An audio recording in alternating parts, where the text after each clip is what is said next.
I'm here to talk about success. The first rule of success is to have a vision. You see, if you don't have a vision of where you go, and if you don't have a goal where you go, you drift around and you never end up anywhere. I mean, as you know, I was born in 1947 in Austria after the Second World War. So I was very fortunate that I stumbled onto my vision. And I didn't really like Austria when I grew up. I couldn't wait to get out of there. I couldn't see myself becoming a farmer or a worker in a factory or anything like that. Even though my parents wanted me to stay there and have a normal life. But that was their vision, not mine. My vision was totally different. I felt that I was born for something special, for something unique, for something big. And then one day I went to school. I remember I was 11 years old. And they showed a documentary about America. And there they showed in this documentary the huge skyscrapers, the high-rises, the huge bridges, the 6-lane freeways, and all of this stuff. And I said to myself, that's where I want to be. I don't want to be around here with these little farmhouses and these little buildings. I want to be in America. One day after school, I walked by a store in Graz. So I went inside and I looked around, and then I saw a magazine. I saw a bodybuilding magazine that had Reg Park on the cover. Reg Park was then a 3-time Mr. Universe. And I saw him on the big screen as Hercules.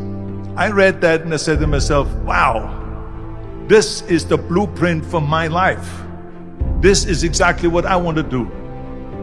I want to become a bodybuilding champion just like Reg Park. I want to get into movies just like Reg Park. And I want to make millions of dollars and be rich and famous just like Reg Park. Do you know how great it felt that I knew where I was going? Imagine the majority of people don't know where they're going. I knew where I was going, that I'm going to become this bodybuilding champion just like him. So it was just a question of how do you do it? I was so relieved, because when you have a goal, when you have a vision, everything becomes easy. So people always ask me, when they saw me in the gym in the pumping iron days, they say, why is it that you're working out so hard? 5 hours a day, 6 hours a day, and you have always a smile on your face. And I told people all the time, I said, because to me, I'm shooting for a goal. In front of me is the Mr. Universe title. So every rep that I do gets me closer to accomplishing that goal, to make this goal, this vision turn into reality.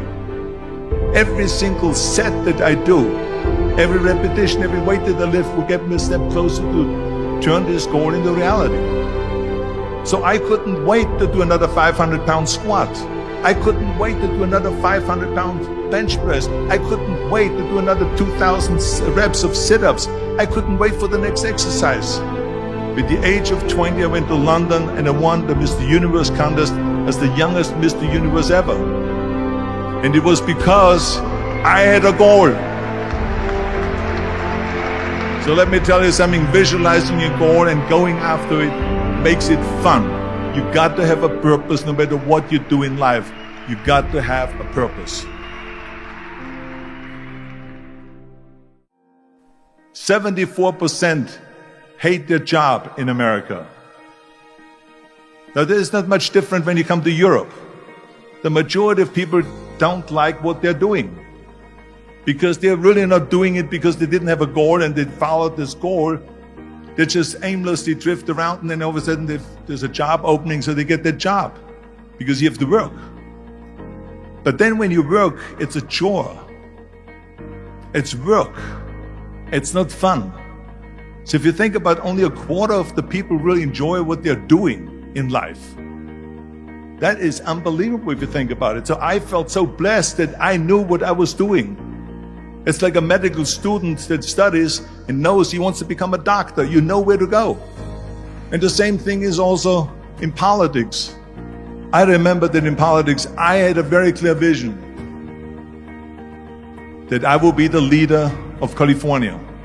This is as far as I could go because I was not born in America, so I could not run for president. So being the governor of the fifth largest state,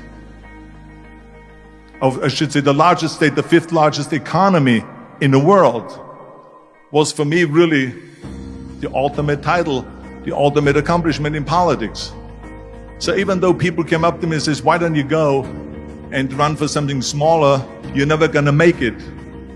I ran for governor, and then 2 months later I became governor of the state of California. Again, because I had a very clear vision what I'm gonna do with California. So that's rule number one, have a vision. Rule number two is, don't listen to the naysayers. Don't listen to the naysayers.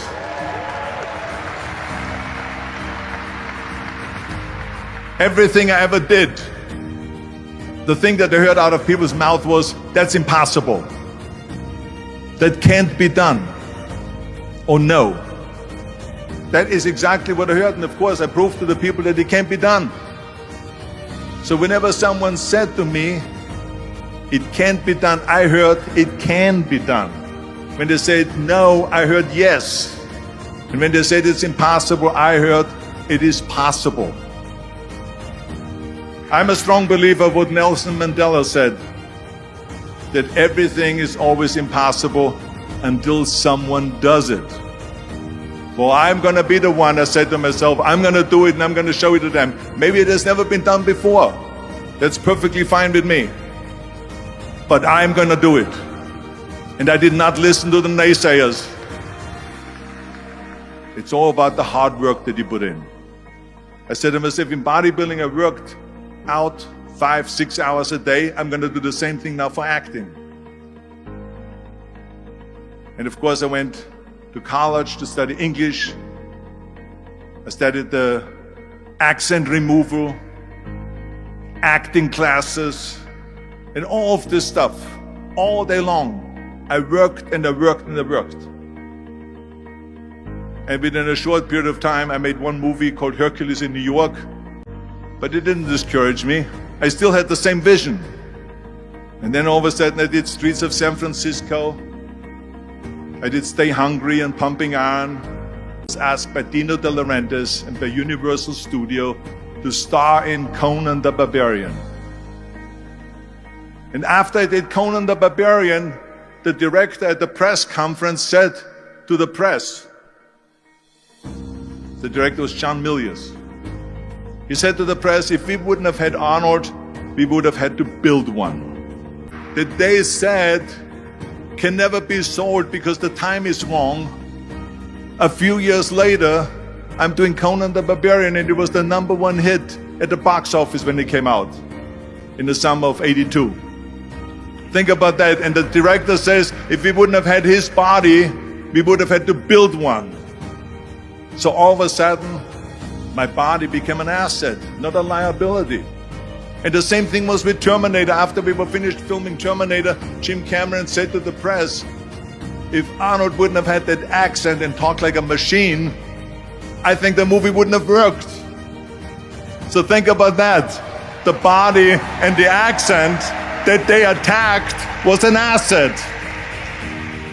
But I didn't listen to those losers. I didn't listen to them at all. It's just the reality of it is that you cannot listen to the naysayers. So this is a very important lesson for all of you. So when someone says, no, this is a stupid idea, you in your mind, you don't have to say it, but in your mind just say this of you asshole. What do you know?